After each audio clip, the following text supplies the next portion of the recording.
Halo teman-teman, aku Sita Diani Puspa dan selama 25 menit ke depan aku bakal nemenin kalian dengan membahas materi yang menarik banget nih. Yuk langsung aja, let's go to the video. Bali adalah sebuah wilayah provinsi yang terletak di Indonesia yang beribu kotakan Denpasar. Pada tahun 2020, penduduk Provinsi Bali berjumlah 4.317.404 jiwa. Wow, banyak banget ya. Dengan keunikan berbagai hasil seni budaya, alam, dan juga mitosnya, Bali dikenal sebagai tujuan pariwisata baik oleh wisatawan domestik maupun mancanegara. Selain itu, Bali juga dikenal dengan sebutan Pulau Dewata dan juga Pulau Seribu Pura. Pada masa pandemi COVID-19, perekonomian Bali menurun drastis dari tahun-tahun sebelumnya. Namun, pertumbuhan ekonomi Provinsi Bali ditopang oleh meningkatnya kunjungan wisatawan mancanegara maupun domestik yang salah satunya didorong oleh unsur-unsur kebudayaan yang dimiliki oleh masyarakat Bali. Nah, sebelum kita membahas ke unsur-unsur kebudayaannya, kita harus pahamin dulu nih, apa sih sebenarnya kebudayaan itu? Dikutip dari gramedia.com, kebudayaan merupakan cara hidup yang berkembang dan dimiliki oleh bersama serta diwariskan dari generasi ke generasi berikutnya. Kalau menurut Kuncharaningrat, kebudayaan merupakan keseluruhan dari perilaku makhluk seperti manusia, serta hasil yang dapat diperoleh makhluk tersebut melalui berbagai macam proses belajar, serta tersusun dengan sistematis dalam kehidupan bermasyarakat. Oke, sekarang udah paham kan apa itu kebudayaan? Nah, selain itu nih teman-teman, kebudayaan juga memiliki fungsi yang hadir dan dapat dirasakan oleh masyarakat. Fungsi utama dari kebudayaan ini sendiri adalah untuk mempelajari warisan dari nenek moyang yang kemudian ditinjau apakah warisan ini atau kebudayaan ini perlu diperbaharui atau langsung dilanjutkan saja oleh generasi berikutnya. Nah, sekarang apa aja sih sebenarnya fungsi-fungsi dari kebudayaan yang lainnya? Yang pertama, kebudayaan dapat meningkatkan rasa nasionalisme masyarakat yang memiliki budaya tersebut. Kedua, kebudayaan dapat menimbulkan rasa toleransi serta rasa empati dari masyarakat. Ketiga, masyarakat yang memiliki budaya tersebut akan menghargai satu sama lain. Keempat, kebudayaan dapat dijadikan sebagai sebuah sarana untuk dapat menjalin sosialisasi. Kelima, kebudayaan juga berfungsi sebagai media belajar. Selanjutnya, kebudayaan berfungsi sebagai penentu batas, artinya kebudayaan dapat menciptakan perbedaan yang membuat setiap kelompok masyarakat unik dan membedakannya dengan kelompok masyarakat lain. Ketujuh, budaya berfungsi untuk memberikan rasa identitas pada anggota kelompoknya. 8. Budaya berfungsi untuk memfasilitasi lahirnya komitmen pada suatu hal yang lebih besar dari kepentingan anggota kelompok masyarakat tersebut. Kesembilan, kebudayaan berfungsi untuk dapat meningkatkan kemantapan pada sistem sosial di masyarakat. Dan yang terakhir, kebudayaan bertindak sebagai sebuah mekanisme, sebagai pembuat makna maupun kendali yang dapat menuntun dan membentuk sikap dan perilaku individu. Wow, ternyata banyak banget nih ya teman-teman fungsi-fungsi dari kebudayaan itu sendiri. Nah, menurut Kuncharaningrat nih, terdapat 7 unsur kebudayaan yang dirumuskan oleh para ahli antropologi. Apa aja sih? Yuk kita bahas 7 unsur kebudayaan dari masyarakat Bali. Yang pertama, kepercayaan atau religi. Mayoritas masyarakat Bali adalah penganut agama Hindu, yaitu sebanyak 86,70%. Agama lainnya adalah Islam sebanyak 10,10%, kemudian Kristen Protestan sebanyak 1,67%, Katolik sebanyak 0,83%, Buddha sebanyak 0,68%, Konghucu sebanyak 0,01%, dan sisanya menganut aliran tertentu atau sekte. Nah, dari beberapa aliran sekte tersebut diantaranya adalah Niste Arya, Madhya Arya, dan utama Arya. Selanjutnya, masyarakat Bali ini punya upacara penyembahan atau persembahan, karena seperti yang kita tahu ya, masyarakat Bali ini agama Hindunya sangat kuat nih. Nah, upacara persembahan ini bertujuan untuk memperingati hari kelahiran, hari kematian, dan juga perkawinan masyarakat Bali. Maka dari itu, banyak sekali upacara persembahan yang dilakukan masyarakat Bali, yang mana itu adalah suatu bentuk ketaatan seseorang pada agama yang dianut dan rasa sosial juga budaya masyarakatnya yang masih sangat kental. Selanjutnya, kepercayaan orang Bali. Kepercayaan yang dimaksudkan di sini ini adalah beberapa mitos yang dipercaya oleh orang Bali. Contohnya adalah simbol musuh manusia. Jadi ada 6 simbol musuh manusia, yaitu yang pertama mata, 2 telinga, 3 hidung, 4 bibir, 5 alat reproduksi, dan yang terakhir adalah dubur. Wow. 6 simbol tersebut diyakini oleh masyarakat Bali sebagai simbol sumber kejelekan atau sumber hawa nafsu. Nah, makanya ini tuh cukup tabu gitu di masyarakat Bali. Masyarakat Bali ini juga percaya jika kita tidak menjaga 6 simbol tersebut, maka kita akan mendapatkan keburukan. Kemudian ada arti warna di Bali. Ada banyak warna di dunia ya. Dan ini adalah beberapa contoh warna yang dianggap sakral oleh masyarakat Bali. Yang pertama, ada warna merah. Warna ini berarti Dewa Brahma. Yang kedua, ada warna putih. Warna ini berarti Dewa Wisnu. Dan yang ketiga, ada warna hitam, di mana warna ini berarti Dewa Siwa. Kemudian ada 4 tingkatan kehidupan manusia. Yang pertama, Brahma Larik Asrama, masa di mana seseorang masih menuntut ilmu. Yang kedua, Griya Hasta Asrama, atau masa di mana seseorang sudah berumah tangga. Yang ketiga adalah Wana Prasta Asrama, di mana masa seseorang sudah bekerja. Kemudian yang keempat ada Sanyasit, yaitu masa di mana seseorang mempersiapkan kematiannya. Nah, selanjutnya nih ada yang mungkin teman-teman di rumah juga udah pada tahu nih. Apa coba?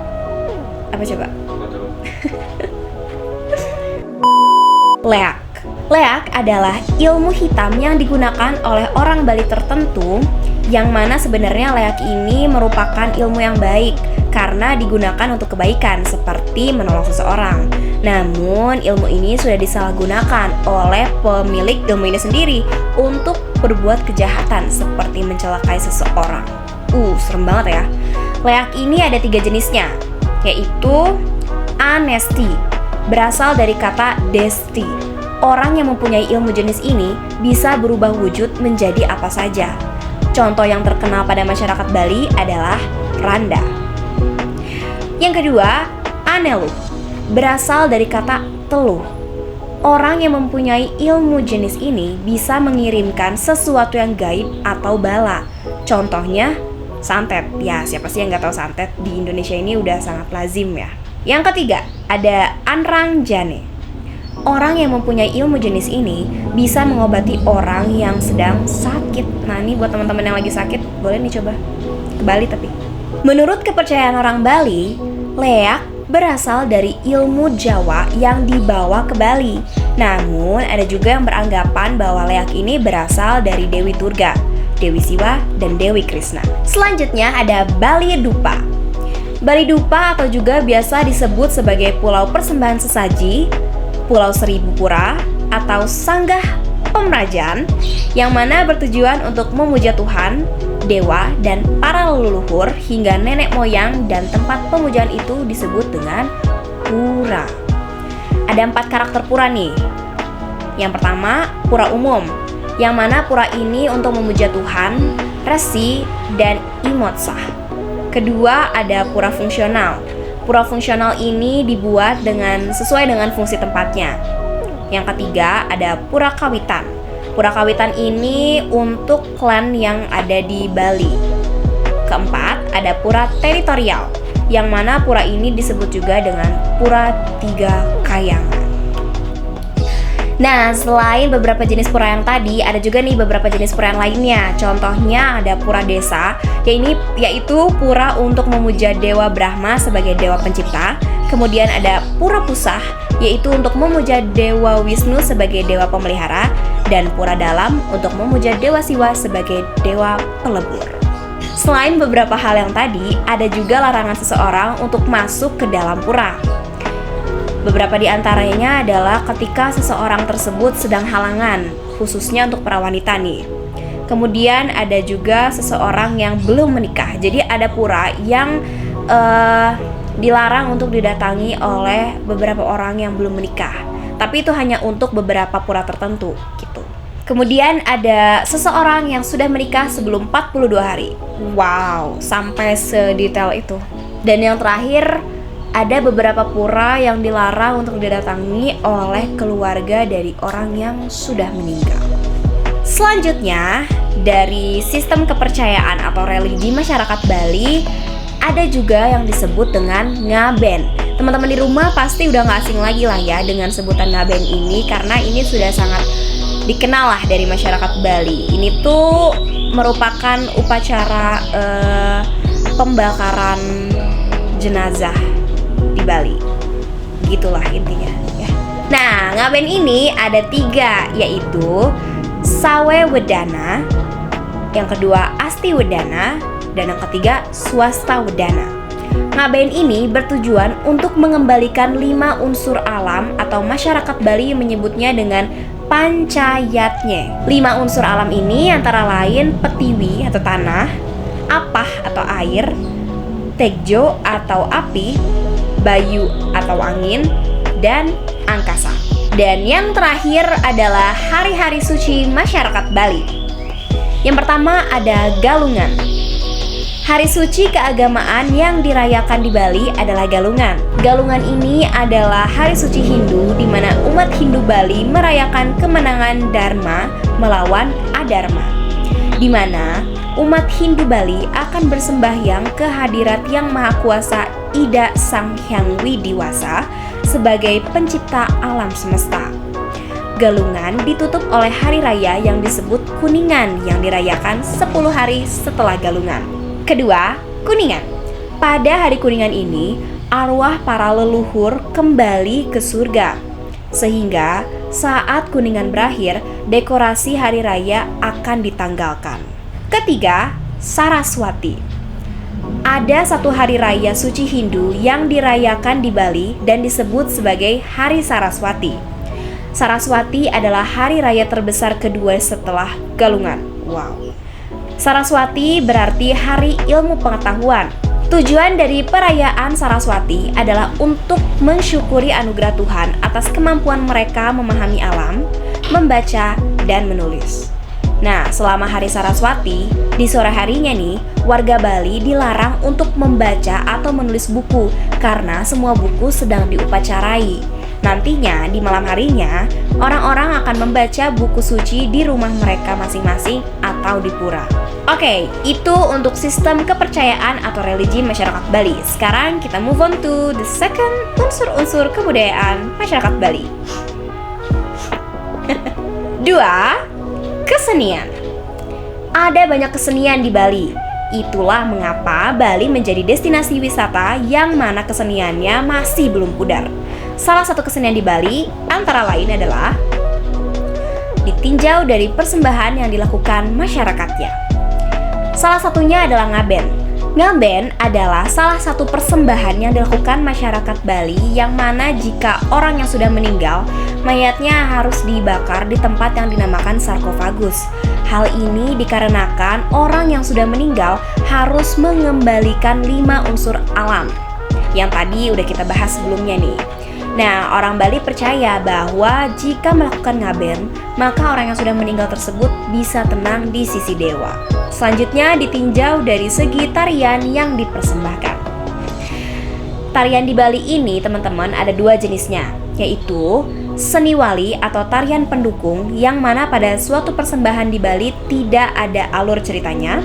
Kemudian seni wewali atau tarian pendukung yang mana pada suatu persembahan di Bali sudah ada alur ceritanya. Nah, tujuan dari tarian ini adalah untuk melestarikan agar tidak punah dan belajar mempelajarinya. Beberapa tarian Bali salah satunya adalah tari kecak, janger, dan sebagainya. Kemudian ditinjau dari segi patung atau arca. Banyak sekali nih pemahat yang membuat patung di Bali. Para pemahat ini memahat patung yang mana berbentuk seperti dewa, dewi, dan hewan mitologi. Dan ada juga sih sebenarnya yang prasasti Belanjo yang ditemukan di beranda di Sanur. Ada juga nih pesta kesenian di Bali, yaitu Banter Capu, Linggayoni, upacara wedulan, canang, dan juga lebuh rumah. Yang ketiga, sistem bahasa. Bahasa yang digunakan pada masyarakat Bali adalah bahasa Bali Kejawen atau bahasa ibu, yang mana pada masyarakat Bali bahasa ini dikenal sebagai bahasa halus dan bahasa biasa yang sebagai bahasa dialek asli gitu orang Bali. Nah, bahasa yang digunakan pada suatu mantra untuk upacara persembahan memuja dewa atau nenek moyang juga menggunakan bahasa Bali kuno. Masyarakat Bali dominannya menggunakan bahasa daerahnya sendiri sebagai suatu kebiasaan. Nah, untuk orang tradisional masih menggunakan bahasa daerah Bali ini. Namun, ada juga yang menggunakan bahasa Indonesia. Itu terjadi karena adanya perubahan zaman modern, dan hal itu juga terjadi pada masyarakat Bali modern yang tinggal di daerah perkotaan atau kota-kota besar. Ada juga yang bisa berbahasa asing. Nah, bahasa ini digunakan orang Bali untuk berbicara pada turis atau wisatawan asing, karena seperti yang kita tahu ya, Bali ini sangat amat laris dikunjungi oleh wisatawan mancanegara. Keempat, ada sistem kemasyarakatan. Nah, masyarakat Bali dalam sistem kemasyarakatannya menggunakan sistem kasta. Namun, sistem kasta ini digunakan hanya dalam situasi formal. Contohnya dalam penggunaan sebuah nama. Sistem kasta ini berasal dari India. Di Bali, kasta tersebut disebut dengan wangsa, dan ada 4 wangsa yang digunakan. Wangsa ini disebut dengan caturwangsa. Caturwangsa itu yaitu Wangsa Brahmana, contohnya seperti ide bagus atau ide ayu dan sebagainya. Kemudian ada Wangsa Kesatria, contohnya seperti I Gusti atau I Dewe dan sebagainya. Kemudian ada Wangsa Waisya, contohnya seperti Nakan, Si dan lain sebagainya. Kemudian ada Wangsa Sudra, contohnya Wayan, Made, Nyoman, Ketut, Balik, dan sebagainya. Ada juga nih beberapa panggilan masyarakat orang Bali, yaitu I. Nah, panggilan ini itu untuk laki-laki, dan Ni panggilan untuk perempuan. Untuk sistem kemasyarakatan di Bali, contohnya di desa. Nah, desa itu dalam bahasa Bali disebut juga sebagai kekraman. Kekraman ini sendiri berarti persatuan, yang mana orang pedesaan atau masyarakat yang tinggal di desa itu sifatnya masih kental menganut nilai sosial yang sama dan belum pudar, terutama pada sosial dan budayanya yang mana masih sangat terasa dibandingkan orang yang tinggal di perkotaan yang mana bersikap cukup individualis. Di Bali juga terdapat yang namanya Banjar. Nah, Banjar ini sendiri sama dengan RT atau RW. Nah, setiap Banjar mempunyai ketua Banjar yang disebut dengan Kelian Banjar dalam bahasa Bali. Lalu, setiap ketua Banjar harus melapor pada ketua desa yang disebut Pekraman Pendesa. Yang kelima, ada sistem pengetahuan. Pendidikan pada masyarakat Bali sudah terlihat maju dengan dibangunnya banyak sekolah-sekolah nih, baik tingkat dasar maupun tingkat tengah atas di kawasan Bali. Sistem pengetahuannya sama dengan daerah lain, seperti jenjang sekolah yang harus diikuti mulai dari SD, SMP, SMA atau SMK hingga universitas atau perguruan tinggi. Materi dan pelajarannya pun sebenarnya sama aja teman-teman dengan daerah lain, tapi yang membedakan adalah bahasa daerahnya. Bahasa daerah yang digunakan adalah bahasa daerah Bali asli dan juga tulisan Bali kuno yang disebut dengan Hana Caraka Bali yang sampai sekarang masih ada. Tulisan Hana Cakara ini dibuat pada tahun 1939 Masehi. Ada juga sistem pengetahuan dari mata pencaharian seperti mengetahui arah mata angin untuk nelayan dan mengetahui datangnya hujan untuk petani juga lain sebagainya. Yang keenam adalah peralatan hidup. Peralatan hidup orang Bali bisa dilihat dari beberapa sisi. Yang pertama, dilihat dari sisi pekerjaan atau mata pencaharian. Jika seseorang bermata pencaharian sebagai petani, maka peralatan yang dibutuhkan adalah cangkul atau orang Bali menyebutnya dengan tergale. Dan ada juga traktor yang ditarik oleh sapi untuk membajak sawah untuk masyarakat desanya nih. Namun ada juga yang sudah menggunakan traktor mesin. Jika seseorang bermata pencaharian sebagai nelayan, maka peralatan yang dibutuhkan jelas adalah perahu, jaring ikan, alat pancing, umpan, dan sebagainya.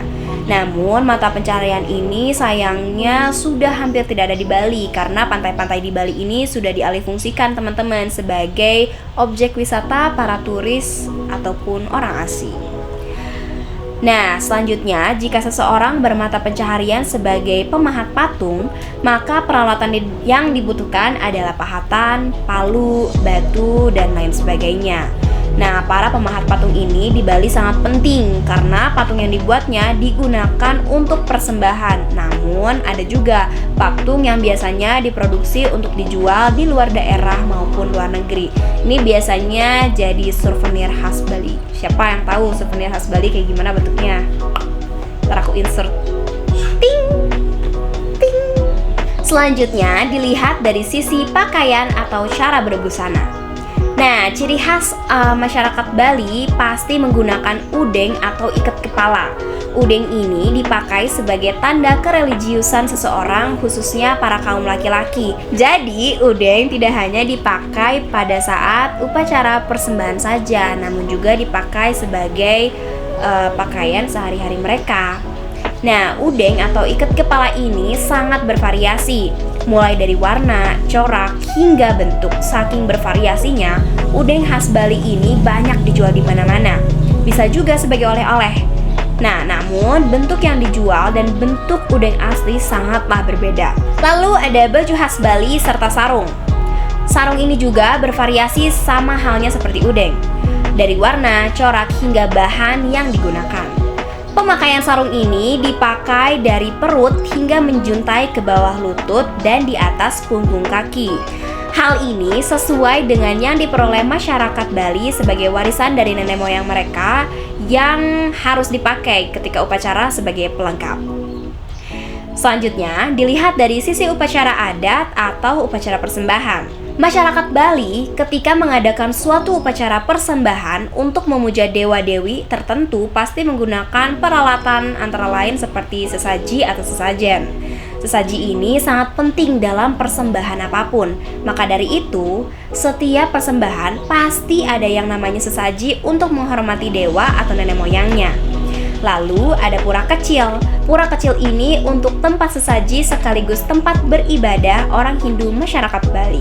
Dan yang terakhir dari sistem mata pencaharian. Sebenarnya ada banyak banget nih teman-teman mata pencaharian atau pekerjaan yang ada di Bali. Namun masyarakat Bali dominannya sekarang bekerja pada bidang jasa, terutama pada jasa wisata. Contohnya seperti menjadi tour guide, penerjemah, dan sebagainya. Namun selain di bidang jasa, ada juga contohnya pemahat patung. Tidak sembarang orang bisa melakukan pekerjaan ini karena patung hasil pahatannya memiliki arti dan makna tertentu yang akan digunakan sebagai pemujaan seperti yang sudah kita bahas sebelumnya. Pemahat patung ini membuatnya dengan bentuk seperti dewa, dewi, hingga hewan atau makhluk mitologi. Mata pencaharian berikutnya adalah petani. Karena Indonesia merupakan negara agraris, maka masyarakat Bali pun banyak juga yang berprofesi sebagai petani.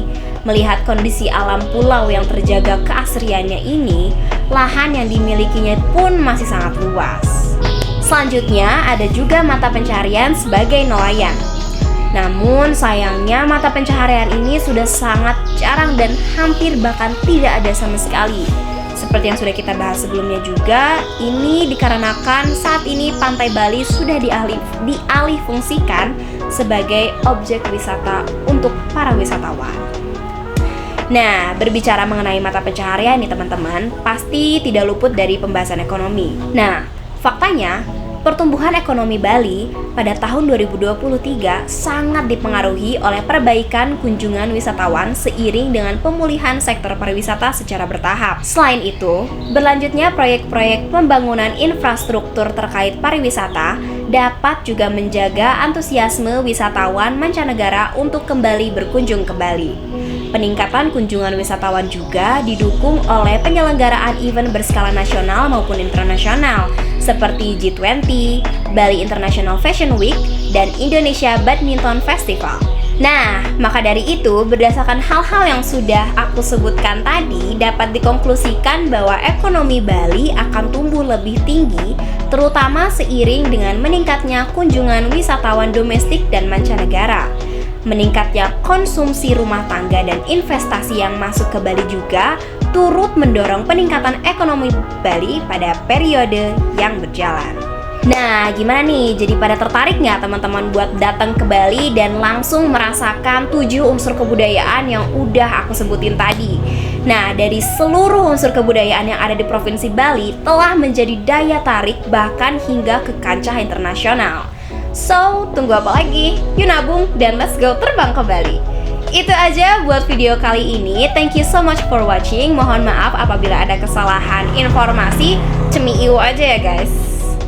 Sampai jumpa and bye.